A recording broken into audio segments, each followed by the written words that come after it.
ఓం శ్రీ గురుభ్యో నమః. శ్రీ నిర్వై టీవీ ప్రేక్షకులందరికీ నమస్కారం. మనం ఎందరో మహానుభావులతో సజ్జన సాంగత్యం చేస్తున్నాం. ఈరోజు మన అదృష్టం స్వామి స్థిత ప్రజ్ఞానంద సరస్వతి స్వామీజీ ఉన్నారు. వారు స్వామి తత్వవిధానంద సరస్వతి స్వామీజీ వారి యొక్క శిష్యులు.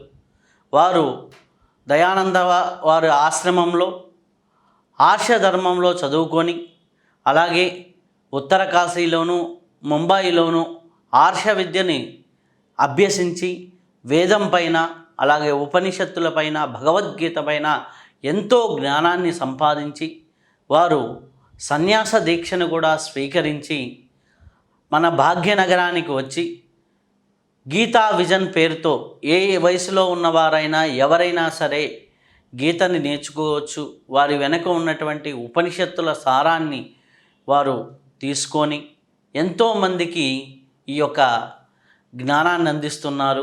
ఒకవైపు హిమాలయ యోగ్గా, మరొక పక్క స్పిరిచువల్ మాస్టర్గా, అలాగే మంచి ఉపన్యాసకులుగా, ఇవన్నీ వారికి వచ్చినటువంటి బిరుదులు.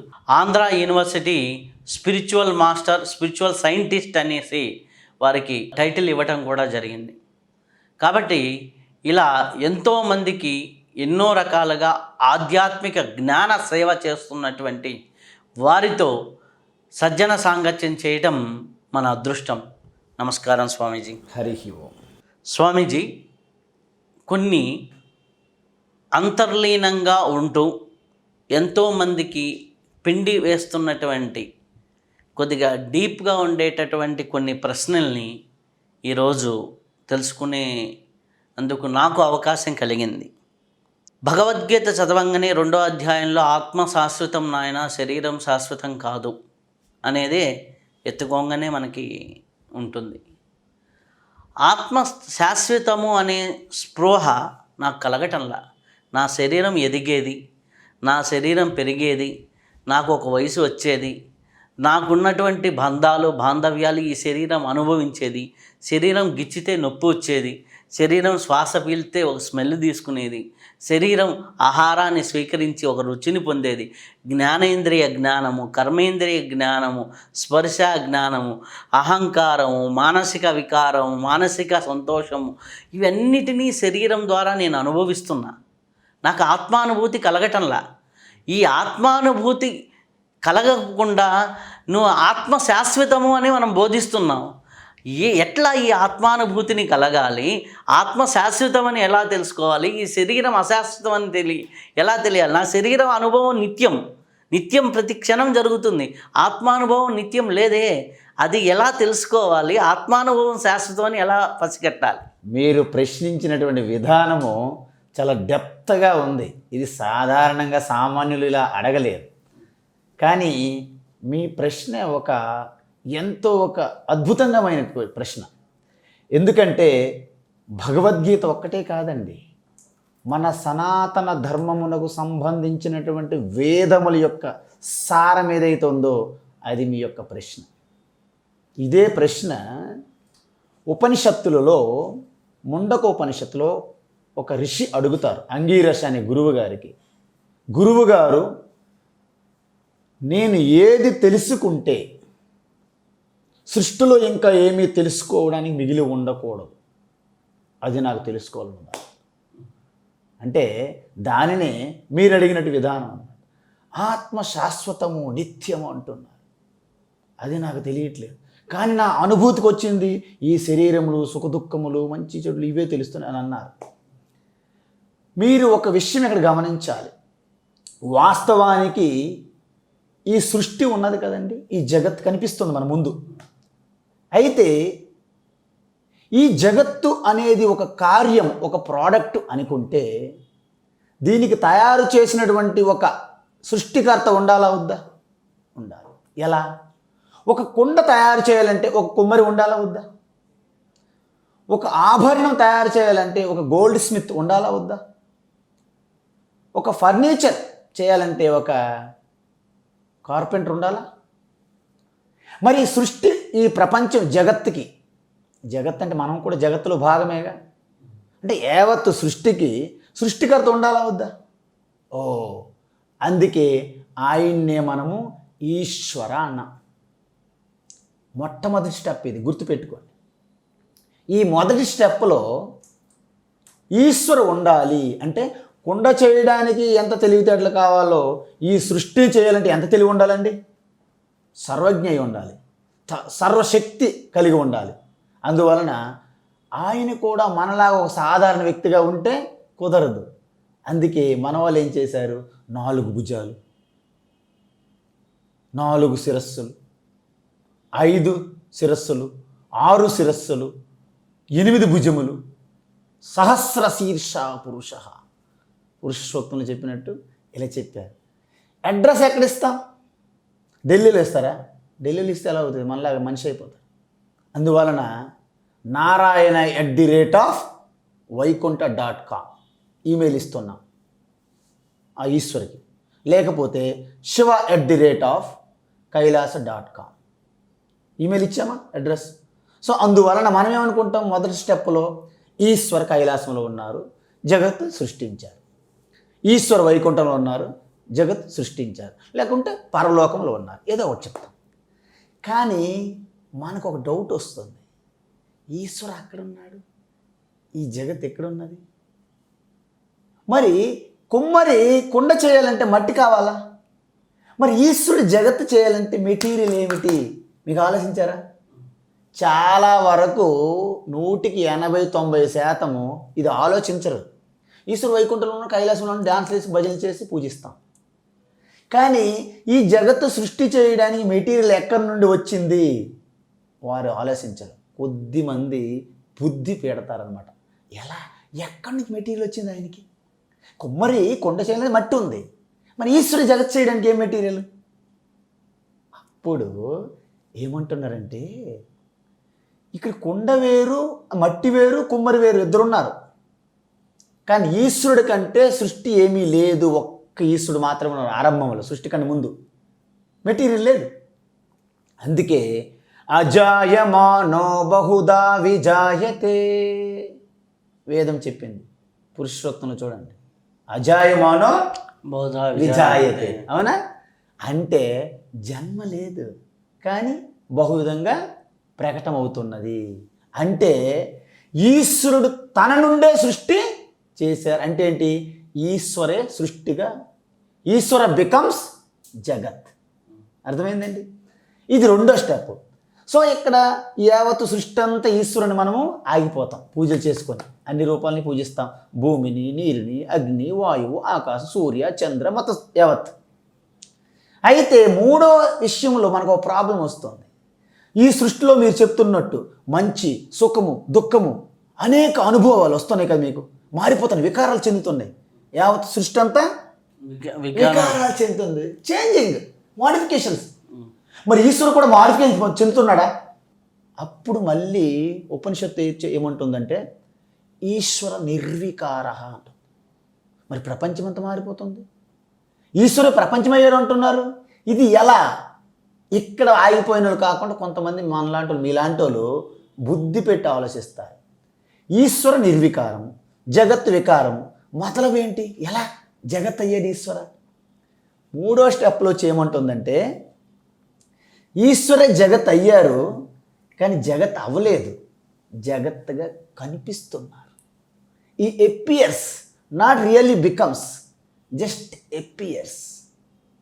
అర్థమైందండి? అంటే సాయం సంధ్యలో కొద్దిపాటి వెలుతురు, కొద్దిపాటి చీకటి, అక్కడ ఉన్నది తాడే కానీ మీరు చూస్తున్నది పాము. అర్థమైందండి? ఉన్నది తాడు కానీ మనం చూస్తున్నది పాము.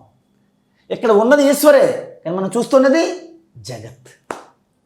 అందువలన జగత్ అనే దాంట్లో వికారాలు ఏవైతే ఉన్నాయో వాస్తవానికి ఈశ్వరులో వికారాలు లేవు. ఎందుకు? మనం పడుకున్నాం అనుకోండి, రాత్రిపూట స్వప్నం కొంటున్నాం. స్వప్నంలో అనేక రకములైన రూపములు, అనుభవాలు you will experience in your dream. But nothing happens to the waking person.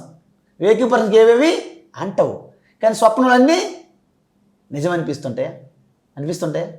అంటే స్వప్నంలో జరిగినవన్నీ స్వప్నంలో ఉన్నంత వరకు మీకు నిజమనిపిస్తుంటాయి. కానీ ఆ వేకింగ్ పర్సన్కి అవి ఏమైనా అంటుతున్నాయా? అదేవిధంగా ఈశ్వర అనే వేకింగ్ పర్సన్గా ఉన్నటువంటి ఆ స్థానంలో జగత్ అనే స్వప్నంలో జరుగుతున్న ఈశ్వరునికి అంటట్లేదు.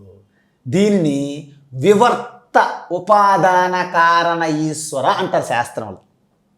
ఫస్ట్ నిమిత్త కారణం ఈశ్వరుడు సృష్టించాడు ఎక్కడో ఉండి, అది మొదటి క్లాస్. రెండో క్లాసులో ఈశ్వరయే జగత్ అయ్యారు అంటే ఉపాదాన కారణం. ఎలాగా? పరిణామి ఉపాదాన కారణం. ఈశ్వరుడు వికారాలు పొందాడు. ఈశ్వరుడు వికారాలు పొంది అవ్వదు కదా, నాశనం అయిపోతుంది. వికారాలు పొందేదంతా నాశనం అయిపోద్ది అనమాట. అంతేనండి. అందువలన మూడో స్టెప్పులో వివర్త ఉపాదాన కారణం ఈశ్వర. తనలో ఎటువంటి వికారం లేకుండా సృష్టిలోనే వికారం జరుగుతుంది. ఎలా అంటే కేవల శుద్ధ చైతన్యం ఒక్కటి, ఏకమేవ అద్వితీయం, సదేవ సౌమ్య ఇదమగ్రే ఆసీత్. ఉపనిషత్ తత్వమసి ప్రకరణంలో చాందోగ్య ఉపనిషత్ ఏం చెప్పింది? ఆరంభంలో సృష్టి లేదు, కేవలం శుద్ధ చైతన్య తత్వం ఒక్కటి ఉంది అని చెప్పారు. మరి ఆ తర్వాత ఏమైంది? ఆ శుద్ధ చైతన్యమున ఆసరాగా ఆధారం తీసుకొని ఒక శక్తి జస్ట్ ఎపియర్స్, దాని ఆధారంగా 3 గుణములు కలిగిన ఉన్నటువంటి మాయా శక్తి ఈ యొక్క ఈశ్వర అధిష్టానంలో జరుగుతున్నట్టు మోడిఫికేషన్ వికారాలతో సూక్ష్మ తన్మాత్రములుగా పంచభూతములు వచ్చాయి, తద్వారా స్థూలభూతములు వచ్చాయి, తద్వారా సృష్టి జరిగినది.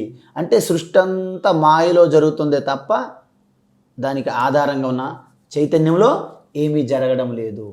మీకు చిన్న ఉదాహరణ చెప్తా. బల్బు పెట్టారు, ఫ్యాన్ పెట్టారు, ఏసీ ఆన్ చేశారు, అన్ని పెట్టారా? వీటన్నింటిలో ఎక్విప్మెంట్ల ఆధారంగా మనకు వెలుతురు, గాలి, కూలింగు, హీటు వస్తుంది తప్ప కరెంట్లు ఇవన్నీ కనిపిస్తున్నాయా? కరెంట్లు ఏమీ ఉండదు. కానీ కరెంటు ఆధారంగా చేసుకొని ఈ వైరింగు ఎక్విప్మెంట్లు బట్టి మనకి మారుతున్నది. అందుమూలంగా ఆ శుద్ధ చైతన్య ఈశ్వరే యావత్తు సృష్టి అంతా కూడా అదే వ్యాపించి ఉన్నది. దానిపైన వికారాలు చెందుతున్న ప్రకృతి అది క్షణికము. అందువలన ప్రకృతి వస్తుంది పోతుంది, ప్రకృతి వస్తుంది పోతుంది, శరీరాలు వస్తున్నాయి పోతున్నాయి. కానీ శరీరం ద్వారా మాత్రమే మీకు ఎక్స్పీరియన్స్ వస్తాయి. బల్బు ఉంటే మాత్రమే ప్రకాశం వస్తుంది. బల్బు తీస్తే కేవలం కరెంటు వల్ల మీకు ప్రకాశం ఉంటుందా? ఉండదు. అందువలన ఇక్కడ ఏమి జరిగిందంటే అన్ని శరీరాలు లైక్ బల్బులు లాంటివి అనమాట, అన్ని మనసులు లైక్ ఫిలమెంట్లు లాంటివి అనమాట. అన్ని బల్బులు శరీరం లాంటివి, ఈ మనస్సు ఫిలమెంట్ లాంటిది. కానీ వెనక ఉన్నటువంటి మనకు కనిపించినటువంటి ఒక కరెంట్ ఉంది కదండి, అది శాశ్వతం. ఎలా? బల్బు పేలిపోయింది, శరీరం పగిలిపోయింది. బల్బు పగిలినా, ఫిలమెంట్ ఫ్యూజ్ ఎగిరిపోయినా వైర్లో కరెంట్ ఉంది కదా, కాబట్టి వేలు పెడితే మనకు తెలుస్తుందో లేదనేది. అందువలన ఈ శరీరములోనూ, ఈ ఇంద్రియముల్లోనూ, ఈ మనస్సులోనూ ఏవైతే జరుగుతున్నాయో ఇవన్నీ కూడా జస్ట్ బల్బుల వలన వెలుగుతున్నటువంటి ప్రకాశం లాంటిదే. కానీ వాస్తవానికి ఒరిజినల్ కరెంట్ ఎలాగైతే మనకు తెలియదో శుద్ధ చైతన్యం మీరు అనుభూతి సపరేట్గా పొందలేరు. ఎందుకు? అన్ని అనుభూతులు ఆ శుద్ధ చైతన్యం వల్లనే కలుగుతాయి. కరెంట్ ఉంటేనే బల్బు వెలుగుతుంది, బల్బు వెలుతురు వేరుగా ఉండదు కరెంట్ కంటే. అదేవిధంగా మనసు, బుద్ధి, శరీరం, ఇంద్రియములు మీకు వేరుగా అనుభూతులు లేవు, అన్నీ జీరో. అవి ఇనర్ట్. ఇది ఇనర్ట్, జడము. ఇంద్రియములు జడము, మనసు జడము, బుద్ధి జడము. మరి ఎలాగ చేతన తత్వ స్వామీజీ? ఇక్కడ ఒక లాజిక్ చెప్పారు. కేవలం శుద్ధ చైతన్యము, ఆల్ పర్వేడింగ్, సర్వవ్యాపి, ఆకాశం వలె, ఆకారం లేదు. దాని యొక్క సమక్షంలో బుద్ధి, మనసు చేతనం పొందుతుంది. ఎలాగా? అయస్కాంతం సమక్షంలో ఇనుము ఎలాగైతే ఆకర్షింపబడుతుందో, మ్యాగ్నెటైజేషన్ ఎలా అవుతుందో, ఈ యొక్క శుద్ధ చైతన్యం యొక్క సమక్షంలో మనస్సు, బుద్ధి చేతనం. తద్వారా ఇంద్రియములన్నీ బారోయింగ్ అనమాట. తద్వారా శరీరము చేతనతత్వం. తద్వారా ప్రపంచం మనము వ్యవహారం జరుగుతుంది. మీకు తెలియాలంటే స్వప్నంలోకి వెళ్ళిన తర్వాత గాఢ నిద్రలోకి వెళ్ళండి. శరీరం ఉందా మీకు తెలియదు, ప్రపంచం ఉందా తెలియదు, అసలు మనసు బుద్ధి ఏమీ లేవు. కానీ ఒక చీకటిగా సుఖంగా అనుభూతి పొందుతున్నారు. అంటే ఆ శుద్ధ చైతన్యమే ఆనంద స్వరూపం. కానీ మనస్సు బుద్ధి ఇవన్నీ ఒక తెరవలే, ఒక బ్రిడ్జ్ వలె ఆ ఆనందాన్ని అనుభూతి చెందనివ్వకుండా బయటికి లాగుతున్నాయి. కాబట్టి ఈ అశాంతితో కూడి ఉన్న మనస్సులో ఆనందం ప్రకటన అవ్వదు. అందుకే మనస్సుని మీరు కంట్రోల్ చేసుకోండి అని పతంజలి మహర్షి ఏం చెప్పారు? యోగ చిత్తవృత్తి నిరోధ. చూసారా? అవి ఎప్పుడైతే మనస్సు అల్లుకొల్లోలం, ఆందోళన, అలజడి తీసేస్తారో మనస్సు వేరేగా మరి ఉండదు. ఆ మనస్సు ఎలాగైతే అయస్కాంతం సమక్షంలో ఇనుము ఎలాగైతే అయస్కాంతం అవుతుందో మనస్సు కూడా బికమ్స్ ప్యూర్ కాన్షియస్నెస్. అంటే ఇప్పుడు మీకు అర్థమవుతుందండి, నేను ఉన్నాను, ఓకేనా? నేను ఉన్నాను, ప్రపంచాన్ని తెలుసుకుంటున్నాను, ఓకేనండి? ప్రపంచాన్ని తెలుసుకుంటున్నాను.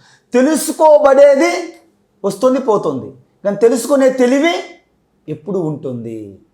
ఈ శరీరం, ఇదం శరీరం కౌంతేయ, ఈ శరీరం తెలుసుకుంటున్నాను. తెలుసుకోబడుతున్నటువంటి శరీరము నేను తెలుసుకుంటున్నాను. దాన్ని విడిచిపెట్టారనుకోండి, అంతేంటి? శరీరం పైన ధ్యాస, ఆ ధ్యాస ఏదైతే కలిగి ఉందో ఆ ధ్యాసను విడిచిపెట్టాలి. శరీరం లేదు. ఇంద్రియముల పైన, ఇంద్రియములు కూడా నేను తెలుసుకుంటున్నాను. ఇంద్రియముల పైన మీరు ధ్యాసను విడిచిపెడితే తెలివి మిగిలిపోతుంది. మనసును నేను తెలుసుకుంటున్నాను, మనసును చూస్తున్నా, దాంట్లో జరుగుతున్నటువంటి ఆ యొక్క సంకల్పాలు, ఆలోచన తెలుస్తున్నాయి. దాని మీద ధ్యాస విడిచిపెట్టారనుకోండి తెలివిగా మిగిలిపోతారు. బుద్ధిని కూడా నేను తెలుసుకుంటున్నాను, నేను నాది అనే ఆ వృత్తులు ఉన్నాయి ఈ బ్రెయిన్ సెల్స్లో. వాటి మీద ధ్యాస విడిచిపెడితే తెలివి మిగిలిపోతుంది. కేవలం తెలివి నీ హృదయస్థంలో ఉంటుంది. ఆ తెలివి దానికి హద్దులు లేవు, అవధులు లేవు, పరిమితులు లేవు. ఇవన్నీ ఉన్నప్పుడు కూడా ఉంటుంది, ఇవన్నీ లేనప్పుడు కూడా ఉంటుంది. అది శాశ్వతం. మీకు ఒక చిన్న విషయం చెప్పి దీన్ని ముగిస్తున్నాను. మీకు ఇప్పుడు ఈ శరీరము తల్లి గర్భం నుండి వచ్చిన తర్వాత దీనికి ఎన్ని సంవత్సరములు? ఈ శరీరానికి మీకు కాదు, ఈ శరీరానికి 37 7 years తీసేద్దాం. 7 yearsలో మీకు పెద్ద మెచ్యూరిటీ ఉండదు. కానీ 30 yearsలో మీరు ఏ అనుభవాలు అన్నీ మీకు గుర్తుంటాయి. 30 సంవత్సరములలో ఎవరితో కలిశారు, ఏం చూశారు, ఏం విన్నారు, ఏం చదువుకున్నారు, మొత్తం 30 సంవత్సరం జీవితంలో మీరు ఏదైనా మారనిది అంటూ ఏమైనా ఉన్నదా? ఇది మారలేదు స్వామీజీ, ఇది శాశ్వతం అని ఒక్కటి చెప్పండి నాకు. మీకు ఒకటి చెప్పనా? అన్నీ మారిపోతున్నాయి కదండి. నేను అనేది మారలా. మీకు ఆల్రెడీ కొంత అవగాహన ఉంది, బాగా నాకు చెప్పడం తేలిక. అందువలన చిన్న బాల్యములో కూడా నేను అనే భావన మారలా. తర్వాత యువకుడికి వచ్చారు, భావన నేను ఉన్నది. ఇప్పుడు మధ్య వయసులో ఉన్నారు, నేను. అదే పడుకున్నప్పుడు ఎవరు స్వప్నం అండి? నేను స్వప్నం కన్నాను. ఎవరు గాఢ నిద్రలో హ్యాపీగా ఎవరు పడుకున్నారని? నేను స్వామీజీ. మీకు ఆరోగ్యంగా బాగోలేదు, మీకు అనారోగ్యం వచ్చింది. ఆరోగ్యం బాగలేదు, అనారోగ్యం వచ్చింది.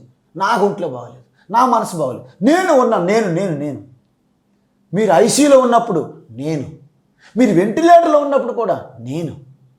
ఎవరు వచ్చారండి? నేనండి స్వామి, నేను. ఫస్ట్ ఆ నేను చూడండి, దట్ స్ఫురణ, అదే ఈశ్వర, GOD, గాడ్.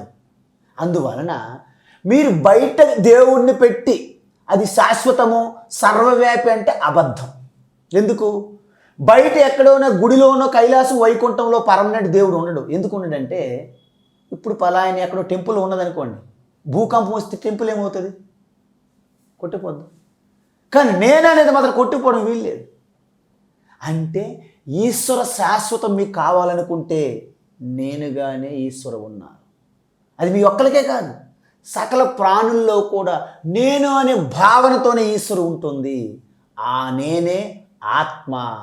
అందువలన ఇక్కడ బల్బు పేలిపోయినా, కరెంట్ ఎలాగైతే పేలిపోలేదో, ఇక్కడ శరీరము నాశనం అయిపోయినా ఆత్మకి నాశనం లేదు. ఎందుకు లేదు? ఆత్మ అత్యంత సూక్ష్మము, అత్యంత వ్యాపకత్వము. ఆకాశాన్నే మనం కట్ చేయలేము, ఆకాశాన్ని మనం టచ్ చేయలేము. ఎందుకు? ఆకాశం అత్యంత సూక్ష్మము, వ్యాపకము. మరి ఆకాశం కూడా ఆత్మలో పుట్టింది. తస్మాద్వా ఏ తస్మాత్ ఆత్మన ఆకాశ సంభూత. తైత్తిరీయ ఉపనిషత్. అంటే ఏమీ లేదు, శుద్ధ చైతన్యంలోనే ఆ మాయ ద్వారా సూక్ష్మ ఆకాశతత్వం ముందు ప్రకటమైనది. అంటే ఈశ్వర త్రూ మాయ ఆకాశంగా ప్రకటమయ్యారు. శుద్ధ చైతన్య ఈశ్వర త్రూ మాయ త్రూ ఆకాశం వాయువుగా ప్రకటమయ్యారు. అంటే యావత్తు సృష్టి అంతా ఈశ్వరయే ఉన్నారు. కానీ ఇక్కడ మనకు కనిపిస్తున్నటువంటి ప్రకృతి ఉందో చూడండి, ప్రకృతిలో తేడా ఎలా జరిగింది?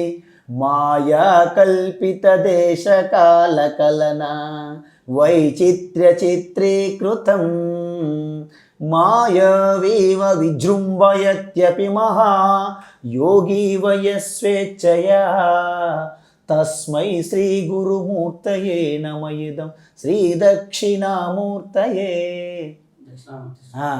మీరు ఒక స్వప్నం కనాలనుకోండి, మనం కలగనాలి. మనస్సు ఒక మెటీరియల్ కావాలి దానికి. ఏంటి తెలుసా? ఇంతకుముందు జన్మాంతరంలో కానీ ఈ జన్మలో కానీ చూసినది విన్నది ఇలాంటి సంస్కార వాసనలు ఉంటాయి. వాటిని పట్టుకొని స్వప్నం క్రియేట్ చేస్తాం. అదేవిధంగా యావత్తు సృష్టి దేశము కాలము అనే ఒక మెటీరియల్తో ప్రపంచాన్నిలాగా విజృంభిస్తున్నది మాయ. దానికి ఆసర గొడుగ్గా శుద్ధ చైతన్య ఈశ్వర ఉన్నది.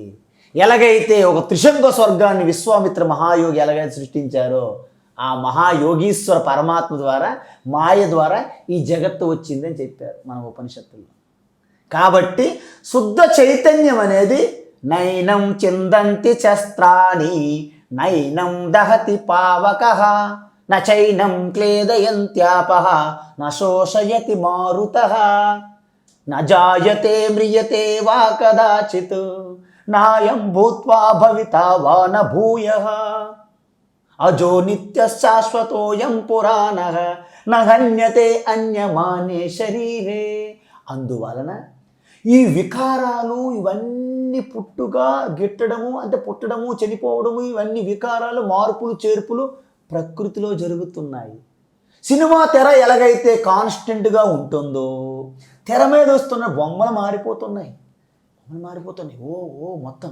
కానీ తెర మారుతుందా? ఇక్కడ మొత్తం మీ బాల్యము, యవ్వనము, వృద్ధాప్యము, ముసలితనము, మరణించడము, మళ్ళీ పుట్టడం, ఈ సైకిల్ అంతా దేంట్లో జరుగుతుంది? ప్రకృతిలో. అందుకే జాగ్రత్త స్వప్న సుషుప్తి మూడింటికి అలాగ దారంగా ఉంటుంది.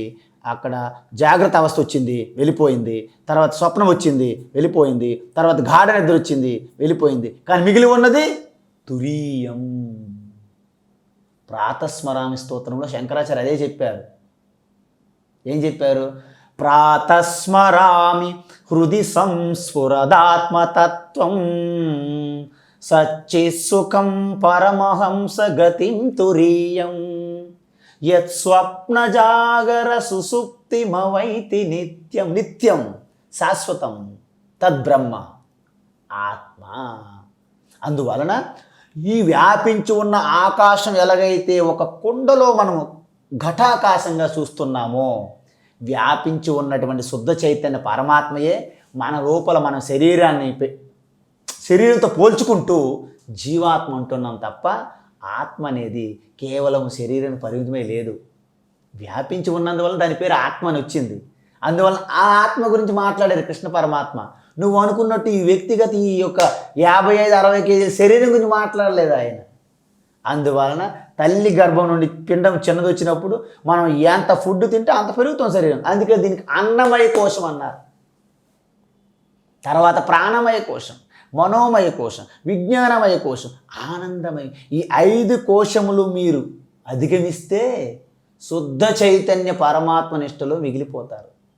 అంటే అప్పుడు నామరూపాలు మరుండవు. ఏమవుతుంది? మీలో లయమైపోతాయి. సముద్ర గర్భంలోకి వెళ్తే ఎలాగైతే నిర్మానుష్యమైన నిశ్శబ్దంగా ఉంటుందో అక్కడ చప్పుడు, ధ్వనులు, ఘోష ఉండదు. ఈ బయట ఉన్నటువంటి దీన్ని లోపలికి వెళ్ళాలి. అందువలన మీకు అనుభూతి అన్నారు చూడండి. నాకు శరీరంకి మనసుకి ఇంద్రియాల అనుభూతులు వస్తున్నాయి కానీ ఆత్మానుభూతి నాకు రాదన్నారు చూడండి. ప్రతి క్షణం వచ్చేది ఆత్మానుభూతియే. మీరు తెలుసుకోక దీనికి ఆపాదిస్తున్నారు. ప్రతిబోధ విదితం మతం అమృతత్వం విందతే. ప్రతి ఎక్స్పీరియన్స్, ప్రతి చూస్తున్నాం కదండి, ఇది గోలకం అండి. దీనికంత సీన్ లేదు. దీని వెనకొని ఇంద్రియము, దానికి శక్తి లేదు. కానీ దాని వెనుక ఒక బ్లెస్సింగ్ అనుగ్రహం ఒకటి ఉంది. ఆ శక్తి ఆత్మ సమక్షం.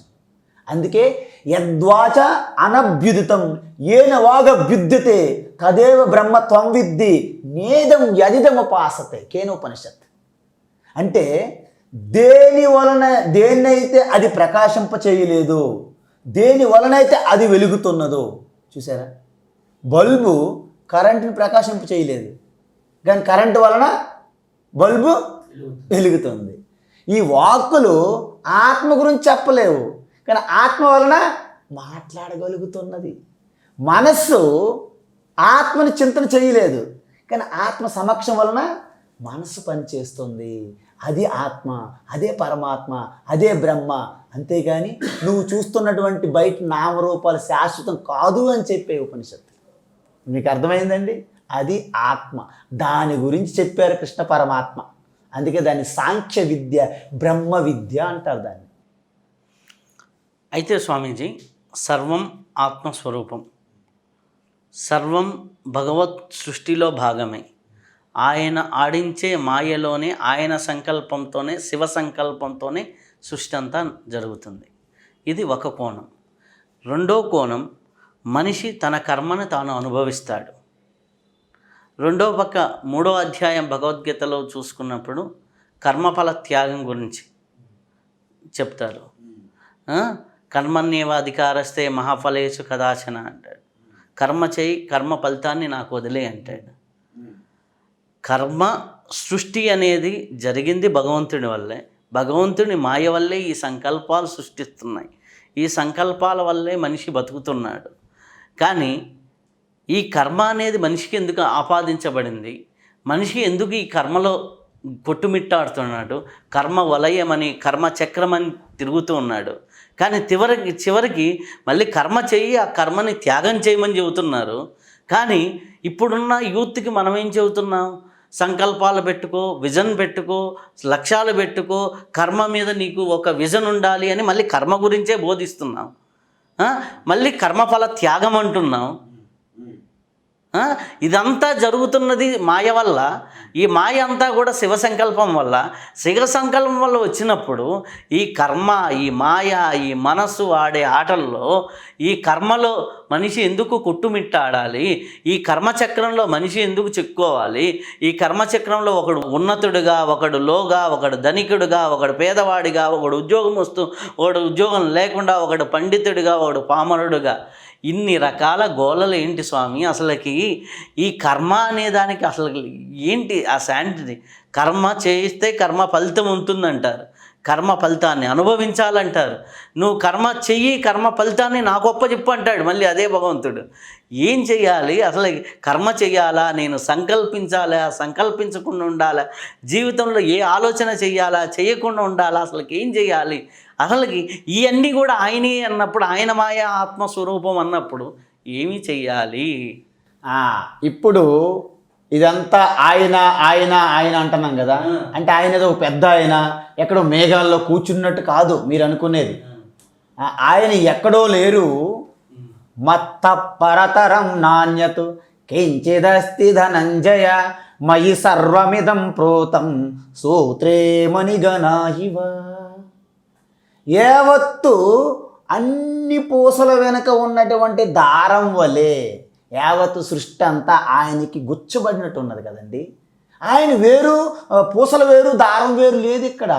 ఈశ్వర సర్వభూతానాం హృద్దేశేర్జున తిష్టతి భ్రామయన్ సర్వభూతాని యంత్రారూఢాని మాయయ. అంటే అర్థం ఏంటంటే, మీరు ఏదైతే కర్మ గురించి ఇంత భయంకరంగా వ్యాఖ్యానం మీరు చేశారో అర్జునుడి వలె, అర్జునుడు ప్రథమాధ్యాయం అంతా ఆయన ప్రవచనమే. భగవాన్ శ్రీకృష్ణ అలాగ విన్నారు. మొత్తం అర్జునుడి ప్రవచనం తెలుసు కదా మీకు. దాన్ని విషాద యోగం అన్నారు, అర్జున విషాద యోగం. అలాగే మీ ప్రవచనం నేను వింటే నాకు అర్జునుడు గుర్తుకొచ్చారు. ఇక్కడ కర్మ అంటే ఒక విషయం మీకు తెలియాలి. భగవద్గీతలు చెప్పారు కర్మ అంటే ఏంటి అడిగారు అర్జున. అప్పుడు భగవాన్ ఏమన్నారంటే, భూత భావోద్భవకర విసర్గ కర్మ సంహితం అని చెప్పారు. 8వ అధ్యాయంలో వస్తుంది. అయితే కర్మ ఆ కాంటెక్స్ట్ బట్టి దాని యొక్క అర్థం మారుతుంది. ఎలాగంటే కర్మ చెయ్యాలి అంటే దానికి ఒక కర్తృత్వ భావన ఉండాలి. మనము కర్మ అనేది ఇప్పుడుకిప్పుడు ప్రారంభమైంది ఏమి ఉండదు. ఇది అనాది కాలంగా వస్తున్నటువంటి ఒక చక్రం అన్నమాట. అందుకే దేహో దేవాలయ ప్రోక్తం జీవో దేవ సనాతన త్యజేత్ అజ్ఞాన నిర్మాల్యం సోహం భావేన పూజయేత్ అంటాం మనం. అంటే ఈ జీవాదేవ అని ఉన్నారు కదండి, జీవాత్మ పరమాత్మని, ఇది అనాది కాలం. అంటే జీవాత్మ ఎప్పుడు అవుతారు? ఆ శుద్ధ చైతన్య పరమాత్మ స్వరూపతత్వాన్ని మరిచిపోయినప్పుడు భ్రమలో నేను జీవాత్మ అని అనుకుంటాను అంతే. ఆ భ్రమ పోతే ఏమవుతుంది? జీవో బ్రహ్మైవ నా అపరహ. అప్పుడు ఈ కర్మ అనాది కాలంగా కర్మలు చేయడం జరిగినది. ఫస్ట్కి ఎవరి కర్మ? ఫస్ట్ జీవి ఏంటి? అలా ఉండదు. ఇది అనాది. అనాదిలో ఈ కర్మలు అలాగా ఒక ప్రోగులా ఉన్నాయి. వాటిని సంచిత కర్మ అంటారు. ఈ సంచిత కర్మ నుండి తొందరగా ప్రాక్టిఫికేషన్ అవ్వాల్సిన కొన్ని కర్మలు ఉంటాయి కదండి. అంటే తీవ్రమైనటువంటి కోరికలతో కర్మలు ఉంటాయి, సంస్కార వాసనలు. అవి ఒక శరీరాన్ని పొందుతాయి. దాన్ని ప్రారబ్ధ కర్మ అంటారు. సో ప్రారబ్ధ కర్మ ఎలా ఉంటుంది? మిక్సర్ ఆఫ్ పుణ్య పాప.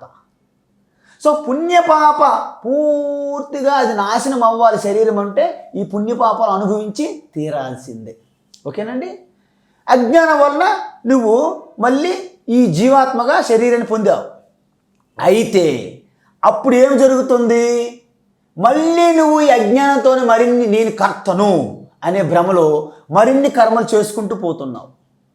అవి ఆ కర్మల ద్వారా వచ్చినటువంటి ఆ ఫలం ఉన్నది కదండి, అది ఆగామి కర్మ వలె, ఆగామి కర్మ పేరుతో సంచిత కర్మకి యాడ్ అవుతాయి. అంటే నువ్వు కర్తృత్వ భావన అజ్ఞానం వలన, ఏంటి అజ్ఞానము? నేను పరమాత్మ స్వరూపాన్ని అనే జ్ఞానం మర్చిపోయావు. కాబట్టి నేను పరమాత్మ కాదు, నేను సంకుచితమైనటువంటి పరిచ్ఛిన్నమైనటువంటి జీవాత్మని. కాబట్టి నేను పెద్దోడిని అవ్వాలి, నా గురించి అందరూ చెప్పుకోవాలి. చూసారా? ఈ అజ్ఞానం వల్ల ఏం కలిగింది మీకు? కోరికలు. కోరికల వల్ల ఏం చేస్తారు? కర్మలు చేయాలి. అందువలన నేను కర్తను, నేనే భోక్తను, నేను యజమానిని అనే భావనతో మీరు చేసే కర్మల వలన మళ్ళీ ఆగామి కర్మలు, ఆ సంస్కార వాసనలు ఉంటాయి సూక్ష్మంగా, అవి వెళ్ళి సంచిత కర్మకి యాడ్ అవుతుంటాయి. ఈ ప్రారంభం అయిపోయింది, శరీరం పడిపోయింది, మళ్ళీ ఈ ఆగామి కర్మ యాడ్ అయింది కదండి, మళ్ళీ శరీరం పొందుతావు. దీన్ని పునరపి జననం పునరపి మరణం, ఇది సైకిల్ అన్నమాట. అయితే దీని అంతటికి ఈశ్వరునికి ఏం సంబంధం? ఈశ్వరునికి ఎటువంటి సంబంధం లేదు. ఆయన కేవలం ఒక సుప్రీంకోర్టు జడ్జిమెంట్ లాంటి వారనమాట. పైన కూర్చుంటారు.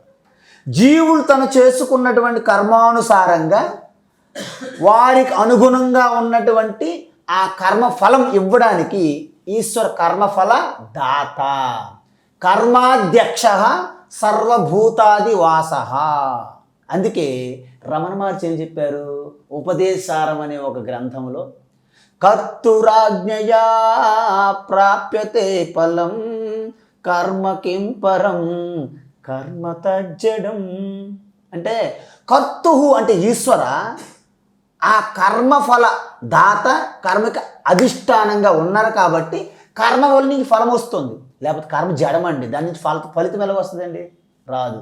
ఫలితం రావడానికి ఈశ్వర వెనక కర్మఫల దాత ఉన్నారు. కాబట్టి దాన్ని గుర్తించినప్పుడు నేను కర్తననే భావన నీకు పోతుంది. అప్పుడు ఈ కర్తృత్వ భావన ఉన్నంత వరకు నేను కర్మ చేస్తున్నాను భావన ఉంటుందండి. మరి కర్తృత్వ భావన విడిచిపెట్టారనుకోండి, దాన్ని కర్మ అనరు, దాన్ని లీల అంటారు. అందుకే శ్రీకృష్ణుడు ఏదైనా చేస్తే లీల, మీరు చేస్తే రవిశాస్త్రి కర్మ చేశాడు అంటారు. శ్రీకృష్ణుడు చేస్తే శ్రీకృష్ణుడు లీల అంటారు. తేడా ఏంటి? శ్రీకృష్ణుడు ఏది చేసినా నేను చేస్తున్నాను అనే కర్తృత్వ భావం లేదు ఆయనకి. మీరు కూడా అలా చేయగలరా? అప్పుడు మీది కూడా లీల అవుతుంది అన్నమాట. అప్పుడేమవుతుంది, ఆ లీలలు చేయడం వల్ల మీకు కర్మఫలం మరి రాదనమాట. ఎందుకు? నీ కొత్తవి కాదు కాబట్టి. అప్పుడేమవుతుంది, ఈశ్వరకర్త అయిపోతాడు. అంటే నీవు వ్యక్తిగతంగా నీవు లేవు, అంటే ఈశ్వరుతో కలిసిపోయావు. అంటే అందుకే కర్మబంధము నుండి నేను ఎలా బయటపడాలి, ఇది ప్రశ్న. కర్మ ఉన్నంత వరకు నీ జన్మ తప్పదు, జన్మిస్తే మరణం తప్పదు, ఈ సంసారం కదండి. మరి కర్మబంధం నుంచి నేను ఎలా బయటపడాలి, దానికి సొల్యూషన్ ఏం చెప్పారంటే, కర్మణ్యేవ ఆధికారస్తే మా ఫలేషు కదాచన. అంటే ఏంటి? నువ్వు జస్ట్ బాధ్యత కర్తవ్యంగా చేసేసే, రిజల్ట్ ఏమొచ్చినా నీకు అనవసరం. రిజల్ట్ మీ చేతులు లేదు కదా. ఇప్పుడు స్టూడెంట్ వెళ్తాడు ఎగ్జామ్కి, చదువుకొని వెళ్ళడం ఆయన యొక్క బాధ్యత. రిజల్ట్ నా ఫస్ట్ ర్యాంక్ వస్తుందా, సెకండ్ ర్యాంక్ వస్తుందా, నేను అనుకున్న ప్రశ్నలు వస్తాయా లేదా, నేను పాస్ అవుతాను లేదా, ఇవన్నీ అది నన్ ఆఫ్ ఈజ్ బిజినెస్. కాబట్టి అలాగ చేసి, అందుకే సో కర్మ ఫలితం మీద నాకు అధికారం లేదు కాబట్టి నేను కర్మ చెయ్యను అలా అనుకోకూడదు అన్నారు. మళ్ళీ నువ్వు కర్మ ఫలానికి కారణము కారాదు అన్నారు దాంట్లో. అందువలన కర్మ చేసేటప్పుడు కర్తృత్వ భావన ఈశ్వరునికి ఇచ్చే అన్నారు. అందుకే ఈశ్వరార్పితం నిశ్చయాకృతం చిత్తశోధకం ముక్తి సాధకం. రమణ మహర్షి చెప్పారు ఇది ఉపదేశారం. ఏంటి? నువ్వు చేసే ప్రతి పని కర్మ, నువ్వు కర్తవ కాదు, ఈశ్వరుడికి అర్పితంగా చేసే. వచ్చిన రిజల్ట్ ఏముంది? ఈశ్వర ప్రసాదంగా తీసుకో. ఈశ్వరార్చనము, ఈశ్వర ప్రసాదం. అలాంటి నువ్వు ఎన్ని కర్మలు చేసినా నీకు కర్మఫలము అంటదు. మరి వెనక ఉన్నటువంటి సంచిత కర్మ సంగతి ఏంటి స్వామీజీ? ఇప్పుడైతే నాకు అంటడం లేదు, కరెక్టే, మరి వాటి సంగతి ఏమిటి? అసలు నువ్వు ఎప్పుడూ కర్తవు కాదు, నువ్వు అసలు ఎప్పుడు జీవాత్మ కానే కాదు, ఉన్నది ఈ ప్రకృతి ద్వారా వచ్చింది, కానీ ప్రకృతిని నువ్వు వెనకుండా ఆడిస్తున్న ఆత్మస్వరూపానివి అనే జ్ఞానం తెలుసుకున్న రోజున జ్ఞానాగ్ని దగ్ధ కర్మాణం భస్మసాత్ కురుతే తథా. అనాది కాలంగా చీకటిగా ఉన్నటువంటి గుహ ఒక్కసారి క్యాండిల్ వెలిగిస్తే చీకటి ఏమైందండి? ఏమైందండి? మొత్తం వెలుగైపోయింది. వెలుగైందా? అదేంటండి, కొన్ని వందల సంవత్సరాల నుంచి ఉన్న చీకటి ఒక్కసారి వెళ్ళిపోయిందా? వెళ్ళిపోయింది. అందువలన మీకు జన్మ జన్మాంతరంలో ఉన్నటువంటి సంచిత ఆ కర్మ కూడా ఒక్కసారి ఆత్మజ్ఞానంతో దగ్ధమైంది. మరి ఆగామి కర్మలు జనరేట్ అవ్వట్లేదు. ఎందుకు? నేను కర్తగా చేయట్లేదు కదా. మరి ప్రారంధ కర్మ సంగతి ఏంటి స్వామీజీ? ప్రారంధ కర్మ వలన శరీరం వచ్చింది కాబట్టి ఆ పుణ్యపాపాలు అనుభవాల ద్వారా అయ్యేంత వరకు జ్ఞానికి కూడా శరీరం ఉంటుంది. అందుకే జ్ఞాని శరీరముతో తాదాత్మ్యము చెందరు. అందువలన శరీరాన్ని కూడా సాక్షిగా చూస్తుంటారు జ్ఞాని. అప్పుడేమవుతుంది? సంచిత కర్మ దగ్ధమయ్యింది. సంచిత కర్మ వినాశక లింగం, లింగాష్టం చదువుతాం మనం. అందువలన సంచిత కర్మ పోయింది, ఆగామి కర్మ జనరేట్ అవ్వట్లేదు. ఎందుకు? నేను కర్తగా చేస్తే కదా. నేను అంతా ఈశ్వరు చేతులు మీరు ఇన్స్ట్రుమెంట్ అయిపోయారు, ఆయన చూసుకుంటాడు. అంటే సృష్టి మొత్తం చేసే కర్మ సమష్టి కర్మ, ఒక వ్యక్తి చేస్తే వ్యక్తిగత కర్మ. అందువల్ల సృష్టి ఈశ్వర సమష్టి కర్మలు అనమాట. అవి సమష్టి జీవుల యొక్క కర్మే సృష్టి. అందువల్ల ఈశ్వరుడు సృష్టికి కారణం కాదు. మనం ఏ కర్మ చేస్తే అదే రిజల్ట్. అందుమూలంగా ఈ కర్మబంధం నుంచి మనం బయటపడాలంటే బ్రహ్మణ్యాదాయ కర్మాణి సంగం త్యక్త్వా కరోతి యః లిప్యతేన స పాపేన పద్మపత్రమివాంబస. అందువలన బ్రహ్మని పరమాత్మ యందు ఆదాయ అర్పించినట్టు అన్ని కర్మలకి అటాచ్మెంట్ లేకుండా చేసేసే. నా లిప్పితే పాపేన, నువ్వు పాపముకి అంటవు. ఎలాగా? బురదలోను నీటిలో ఉన్నటువంటి పద్మపత్ర ఎలాగైతే అంటకంటుంటుందో. మీరు సమాజంలో ఉంటారు, మరి సమాజం మీలో ఉండదు. మీరు సంసార సాగరంలో ఉంటారు, సంసార సాగరం మీలో ప్రవేశించదు. ఎలా? బోటు నీటిలో ఉంటుంది, కానీ నీరు బోట్లో ఉండకూడదు. రామకృష్ణ పరమహంస చెప్పారు, బోట్ నీటిలోనే ఉంటుంది నాయన, కానీ నీరు మాత్రం బోట్లో ప్రవేశించకూడదు. నువ్వు సంసార సమాజంలో ఉంటావు, ఆ సంసారం నీలో రానీయకు అన్నారు ఆయన. అందువలన ఈ విధంగా కర్మ రహస్యం తెలుసుకుంటే మీరు చేసే ప్రతి శారీరక కర్మ, వాచక కర్మ, మానసిక కర్మ, 3 రకాల కర్మలు కూడా నేను చేయడం లేదు, ఈశ్వర అర్పణం. ఆయన ఇష్టం. రిజల్ట్ ఏదొచ్చినా ప్రసాదం. అలా చేయడం వలన మీరు కర్మబంధానికి చిక్కరు. ఆ స్వరూప తత్వం తెలుసుకున్నప్పుడు అందుకే 3 విధానాలు చెప్పారు మన స్టెప్స్. ఫస్ట్ కర్మయోగం, ఈ విధంగా ఈశ్వరార్పణంగా సత్కర్మలు చెయ్యాలి. అప్పుడు అంతఃకరణ శుద్ధి అవుతుంది. అప్పుడు ఈశ్వరుని ఉపాసన భక్తి రూపంగా, అప్పుడు ఏకాగ్ర సిద్ధిస్తుంది. అప్పుడు ఈశ్వర స్వరూప తత్వ జ్ఞానం తెలుసుకుంటే నాలోనే ఈశ్వర ప్రకాశిస్తున్నాడు. నాలోనే కాదు, సకల సృష్టి అంతా కూడాను అంతర్యామిగా ప్రకాశిస్తున్నాడు. మొత్తం భారతదేశంలో బల్బు వెనుక ఉన్న కరెంటు వేరు, అమెరికాలో బల్బు వెనుక ఉన్న కరెంటు వేరా? ఆ విధంగా సకల శరీరాల వెనుక ఉన్నది ఒకటే పరమాత్మ. సమం సర్వేషు భూతేషు తిష్టంతం పరమేశ్వరం. సకల ప్రాణులు సమానంగా పరమాత్మ ఉన్నది. అయితే మరి వీళ్ళు దుర్మార్గంగా మంచి చెడులు, ఒకరు ఏడుస్తున్నారు, ఒకరు నవ్వుతున్నారు. ఏంటి? ఇవన్నీ కూడా స్వప్నం. స్వప్నంలో కొంతమంది ఏడుస్తుంటారు, కొట్టుకుంటారు, తిడతారు, అనేక రకాలు జరుగుతున్నాయి. కానీ స్వప్నం నుంచి మీరు మేల్కొన్న తర్వాత ఉన్నాయా?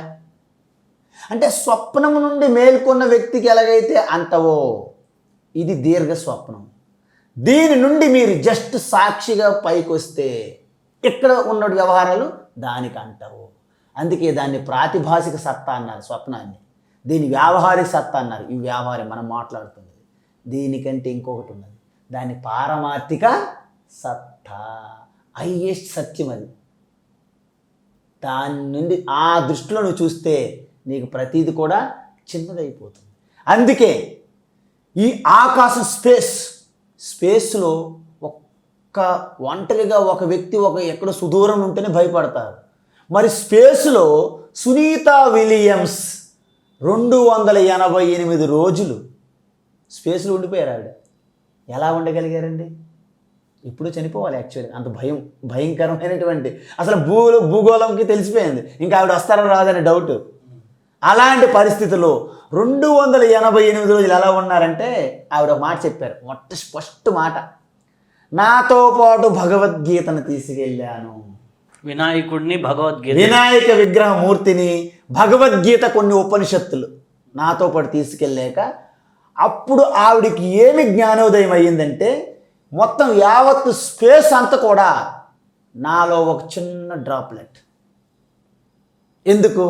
ఈ యావత్తు స్పేస్ కూడా ఆత్మ నుండే ఉద్భవించింది కాబట్టి. ఎప్పుడైతే యూ బికమ్ బిగ్, మరి మీకు భయం మరి ఉండదు. You become a fearlessness. That fearlessness is godliness. Swami Vivekananda చెప్పారు. అందువలన భగవద్గీత అనేది నీకు యావత్ ఈ పంచభూతములతో కూడి ఉన్నటువంటి జగత్తు కంటే నేనే జగత్తుకు స్వామిను అనే తత్వాన్ని నీకు అందిస్తుంది భగవద్గీత. అందుకే కృష్ణ పరమాత్మ ఎప్పుడు ఎట్టి పరిస్థితుల్లో కూడాను ఆయన చిరునవ్వు ఎప్పుడు చెదరలేదు. అయ్యో రామ, మొత్తం యాదవులందరూ సర్వనాశనం అయిపోతారు, అదే చిరునవ్వు. మహాభారత యుద్ధ సమయంలో అదే చిరునవ్వు. మరి దేవకి వసుదేవులు బందీలు అయ్యారు, అదే చిరునవ్వు. ఆయన చిరునవ్వు ఇప్పుడు మారలేదు. ఎందుకు? అదంతా ఆయన చుట్టూ ఒక లీల, ఒక డ్రీము, ఒక సినిమా.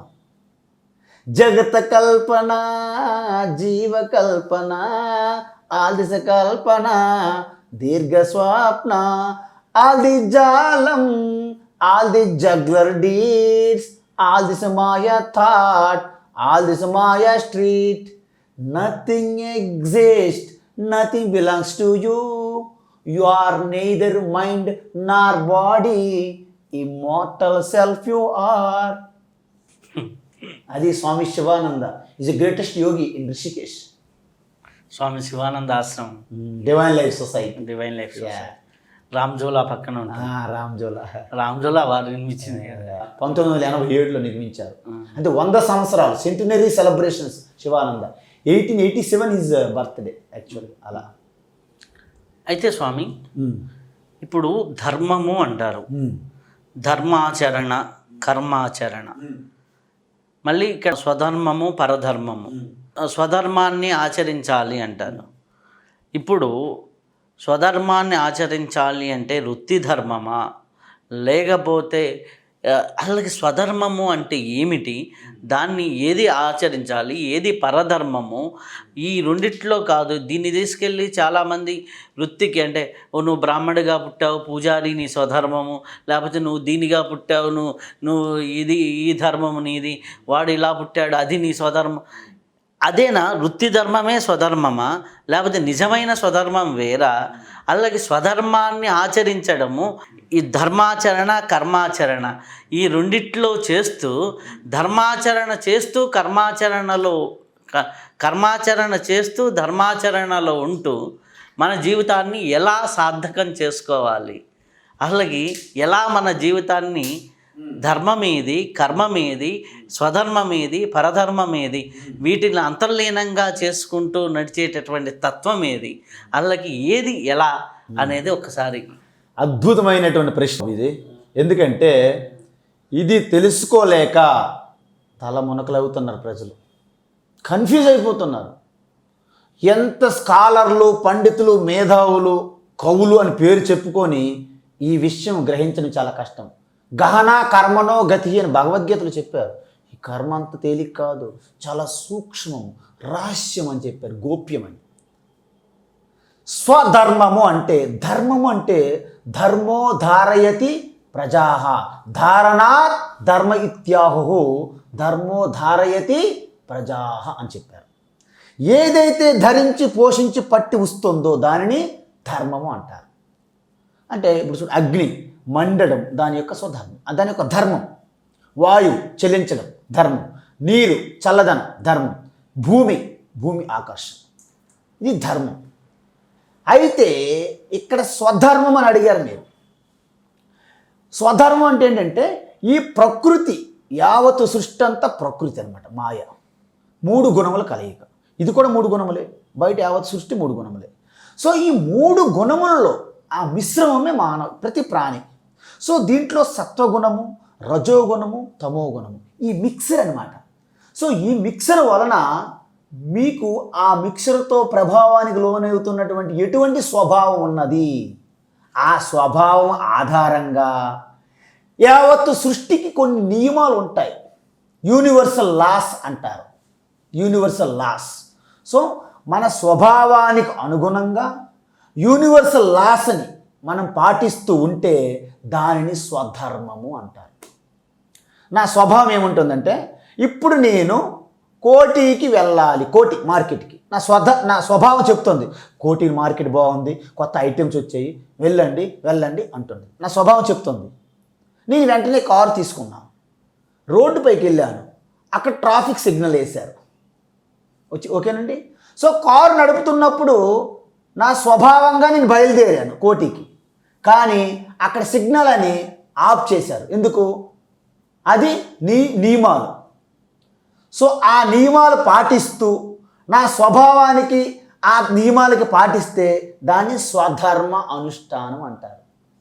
నా స్వభావం చెప్తుంది కాబట్టి ట్రాఫిక్ సిగ్నల్ కూడా పట్టించుకోకుండా వెళ్ళిపోయామనుకోండి, నువ్వు పరధర్మంలోకి ప్రవేశించినట్టు లెక్క. ఇంకొకటి చెప్తా, నా స్వభావం అనేది 3 రకాలుగా వస్తుంది, చెప్పాను కదా, సత్వగుణము, రజోగుణం, తమోగుణం. సో ఈ గుణము యొక్క డామినేషన్ బట్టి అర్థమవుతుందండి. నా స్వభావం ఏంటంటే నాకు వైద్య వృత్తి మీద నాకు శ్రద్ధ, ఆసక్తి. సో డాక్టర్ అయ్యాను, నేను డాక్టర్ వృత్తి చేస్తున్నాను అంటే నేను అనుకున్నంత ఆదాయం కానీ పేషెంట్స్ కానీ తక్కువైందనుకోండి, నేను పక్కన చూస్తాను, పక్కకి పొలిటీషియన్స్ అయితే బాగుంటుంది, తొందరగా మనం రిచ్ అయిపోవచ్చు అని నీ వైద్య వృత్తిని పక్కన పెట్టి నువ్వు రాజనీతిలో అంటే రాజకీయంలో ప్రవేశించడాన్ని పరధర్మ ప్రవేశము అంటారు. అంటే నీ స్వభావంకు అనుకూలంగా నువ్వు ఏదైతే వృత్తి చేస్తున్నావో దాన్ని స్వధర్మము, ఆ వృత్తికి న్యాయం చేయకుండా పక్క స్వభావంగా ఎవరైతే వృత్తులు చేస్తో దాంట్లోకి నీ ప్రవేశించడాన్ని పరధర్మం అంటారు. ఇక్కడ ఇంకొకటి ఏంటంటే, ఈ పరధర్మములో నువ్వు వెళ్ళడం వలన ఇక్కడ వ్యక్తులు, ఈ వృత్తులు 3 రకాలు ఉంటాయి. మనుషులు జాతి ప్రకారంగా ఒకటి ఉన్నది, కర్మ ప్రకారంగా ఒకటి ఉన్నది, గుణం ప్రకారంగా ఒక వృత్తి ఉన్నది. జాతి వృత్తి, కర్మ వృత్తి, గుణవృత్తులు అంటారు. జాతి అంటే ఏంటంటే మనం జన్మించినటువంటి తల్లిదండ్రుల ఆధారంగా మనం ఒకటి చేస్తుంటాం. నాకు వాటి మీద శ్రద్ధ లేదు, నాకు ఏ కర్మ వృత్తి ఏ ప్రొఫెషన్ మీద ఇంట్రెస్ట్ దాన్ని గుణవృత్తి అంటారు. కర్మవృత్తి అంటే నువ్వే ఆ సమయంకి ఏదో గడపడానికి ఒక పని చేస్తే దాన్ని కర్మవృత్తి అంటారు. సపోజ్ నేను తల్లిదండ్రులకి బ్రాహ్మణ పుట్టాను అనుకుందాం. నేను జన్మతః బ్రాహ్మణ్ణి. కానీ నేను చేస్తున్నట్టు వర్క్ ఏమిటి? కర్మ. రాజకీయంలోకి వెళ్ళా.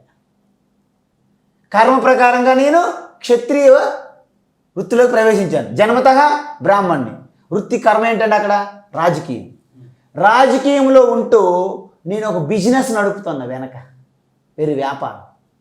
ఆల్రెడీ రాజకీయం చేస్తూ అంటే స్వభావం ఏంటండి మీ స్వభావం ఏంటండి? వ్యాపారం. మళ్ళీ వ్యాపారం పెట్టావు కదా. నువ్వు చేస్తున్న కర్మ ఏంటండి? రాజకీయం.